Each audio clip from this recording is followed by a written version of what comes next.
मालूम हुआ कि अशोक वाटिका को उजाड़ने वाला और अक्षय कुमार का वध करने वाला कौन बेईमान है?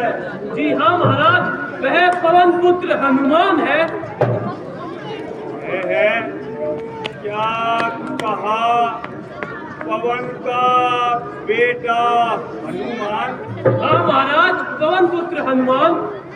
क्या तुमने कहीं धोखा तो नहीं खाया? नहीं महाराज, वो देखे मेघनाथ उसे अपने साथ बता रहे हैं।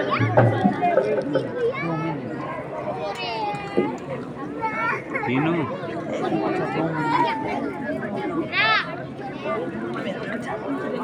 जय शंकर, जय शंकर की। पिताजी, आपका अपराधी उपस्थित है। किसी ने लंका को उजाड़ा और अक्षय कुमार को मारा। अब जो चाहे इसे सजा दे। दंड देने से पहले इसके अपराध का कारण भी जान लिया जाए।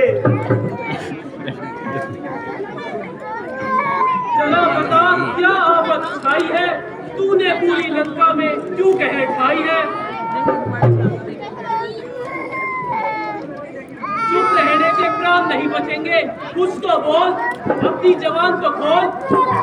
क्योंकि बंदा इस वक्त असीरे सुल्तानी है और गहरे गहरे से बात करने में सख्त नाफरमानी है। जब कोई पूछने वाला पूछेगा तो जवाब देंगे और पाई पाई का हिसाब देंगे। पड़ा हो शेर पिंजरे में मगर वो बू नहीं जाती दिलावर की। अरे दिलावर की कजा के सामने वो खून नहीं जाती। अरे रस्सी चल गई मगर बल नहीं गए। चले बल किस तरह मेरा, मुझे किस बात का गम है।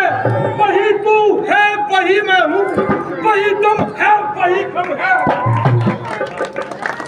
अरे नीरज, यह नीच कार्य स्वीकार करने से तो अच्छा है कि तू कहीं डूब मर जाता, जिससे कौन और प्रहलाद के नाम पर कलम का टीका न लगता।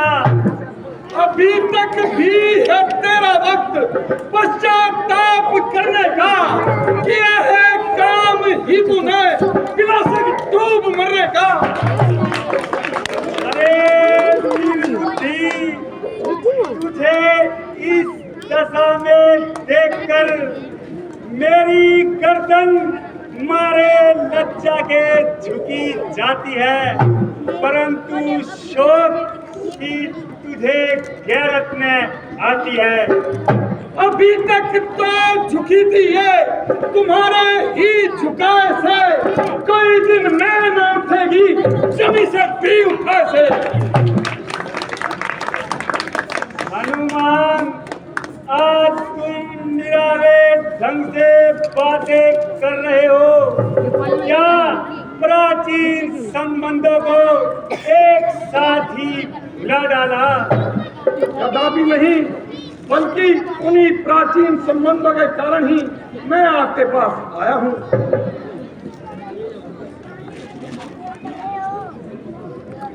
इसमें क्या संदेह है? यदि तेरे जैसे पांच चार और वफादार हो तो मेरा बेड़ा पार हो। यह अच्छी वफादारी है। समस्त वाटिका को तोड़ा, सिपाही ने रोका तो उनका सर फोड़ा, बानों ने टोका तो उनको पकड़ कर मरोड़ा। अक्षय कुमार गया तो उसको जीवित ने छोड़ा। वारे वाह मेरे वफादार, मैं तुझ पर बली हार।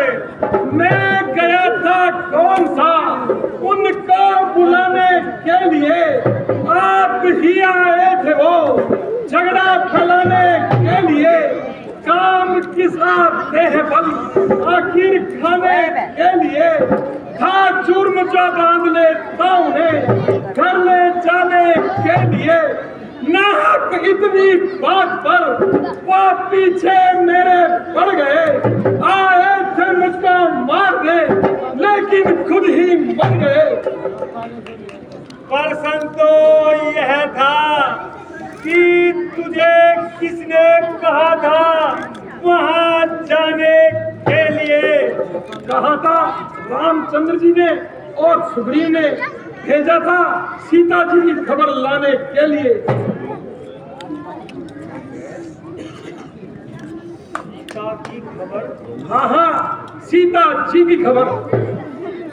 परंतु सुग्रीव और राम का आपस में क्या संबंध है? जब वह सीता जी को खोजते हुए ऋषिमुख पर्वत पर आए तो दोनों ने परस्पर मित्रता के हाथ मिलाए। जिस बाली ने आपको 20 बार कैद किया उसे रामचंद्र जी के एक ही बाण ने दुनिया से नापेद किया। इसी तरह आप उनकी शक्ति का अंदाजा लगा सकते हैं और आई बला सर से डाल सकते हैं। इसका सरल उपाय मैं आपको बताता हूँ कि आप सीता जी को लेकर जाएं और रामचंद्र जी के चरणों में जा गिरे। वे बहुत उदार हृदय हैं, वे शत्रुता के भाव को मन से दूर करते हुए आपको क्षमा करेंगे, अन्यथा यह हरी भरी लंका मिट्टी में मिल जाएगी और तुम्हारी हेड जड़ भर में निकल जाएगी। अरे मूर्ख, जरा जवान को संभाल और सोच समझ कर बात मुंह से निकाल।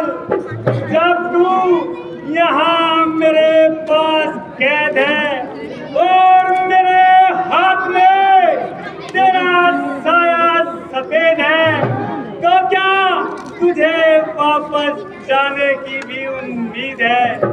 अब मैं सीता की आशा तो दूर, अब मैं तुझसे भी हाथ धो चुके और समझ ले और से तुझे रो चुके।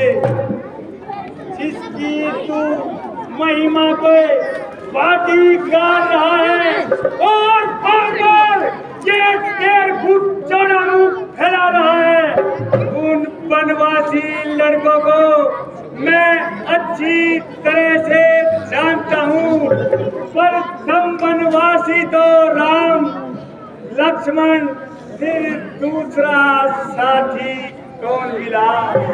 सुग्रीव, बुद्धि का दुश्मन सुग्रीव। इतना वीर था तो इस वक्त क्यों ना तलवार संभाली और बाली से अपनी स्त्री क्यों ना छुड़ा ली? कहीं की ईंट कहीं का रोड़ा, पानपति ने कुनबा जोड़ा। 150 इधर से इकट्ठे किए और 150 इधर से, फिर रावण से मुकाबला करने के मंसूबे बांध लिए। अरे मतिमंद, अगर मैंने उन पर लंका का एक भी सुरमा छोड़ दिया तो सामने से भागते नजर आएंगे। लंकेश, जब पूर्ण कलाएं होती है तो चांद भी जलता जाता है। जो सूरज दिन में चढ़ता है वो शाम को ढलता जाता है। सच है, जब किसी मनुष्य की बुरी घड़ी आती है तो उसकी समझ आपे से बाहर हो जाती है। विनाश काले विपरीत बुद्धि।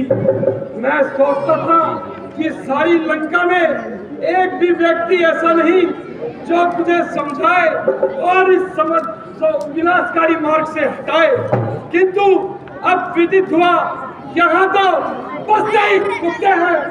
कौन समझाए, किसे समझाए, सोए का सोया हुआ कैसे जगाए। परंतु याद रख, एक दिन आएगा, पछताएगा, फिर ये समय हाथ में आएगा, तब तेरे कुत्ते भौंकते ही रह जाएंगे।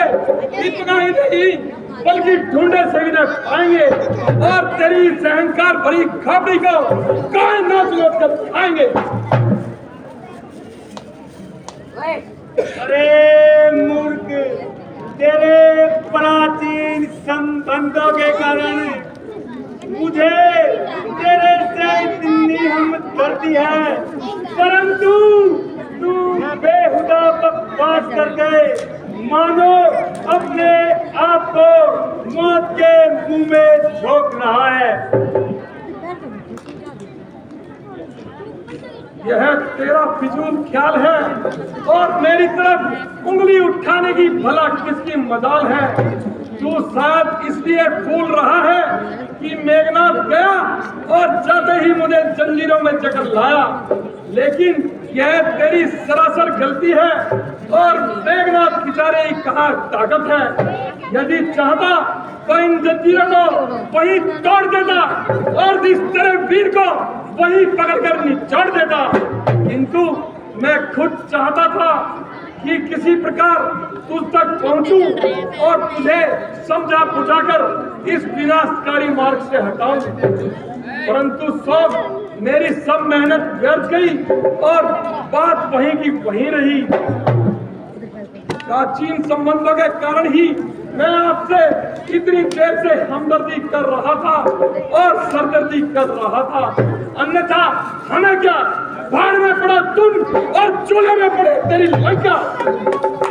ओ नाकार शरीर, तुझे अभी हमेशा के लिए गुलाम करता हूँ।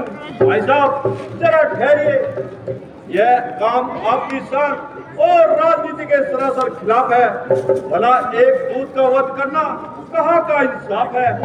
ऐसा करने से समस्त राज्य से आपका संबंध टूट जाएगा और भविष्य में कोई दूत आपकी सभा में न आएगा। इसलिए इस मामले पर भली भांति गौर फरमाइए। हे भाई क्या करते हो, सर्वत्र क्षमा है दूतों को, ऐसा न करे जग धिक्कारे लंकापति की कर दूतों को। फिर राज्य सभा है ये राजन, अन्याय यहाँ न कीजिएगा, देना ही है दंड से तो अवसर दे दीजिएगा। हाथ हट, मेरा हाथ छोड़। कौन कहता है कि ये दूध है? जब ये अपने मालिक का संदेश लेकर आया है तो इसका दूध होने में क्या शक है। परंतु इसे बेहुदा बकवास करने का क्या हक है? इसने जो भी कहा सब इसके मालिक की जुबानी है। मुझे हैरानी है कि तूने ये बिगर फीस की वकालत क्यों ठानी है। भाई साहब यह राजनीति का असूल है। यह बहाना फिजूल है। इस हिमाकत की कोई खास वजह मालूम है? यह आपकी भूल है। मेरी प्रार्थना तो केवल इतनी है कि दूध का वध करना राजनीति के सरासर खिलाफ है। फिर तुम ही इसकी सजा ताजीब करो। महाराज इसकी धूम जला देना ही काफी है, क्योंकि वह नर को अपनी सदा और तीतन से भी प्यारी है। इसलिए सुनो मैंने इसकी एक दूसरी युक्ति विचारी है। तो वस्त्र लपेट पूछ इस पर, उस पर तेल छिड़कवा दो, करनी का फल मिल जाएगा। बस अग्नि उसमें लगवा दो। मंत्रीवार जी महाराज। कपास और तेल की व्यवस्था की जाए और इस वानर की दुम में आग लगाई जाए। जी महाराज।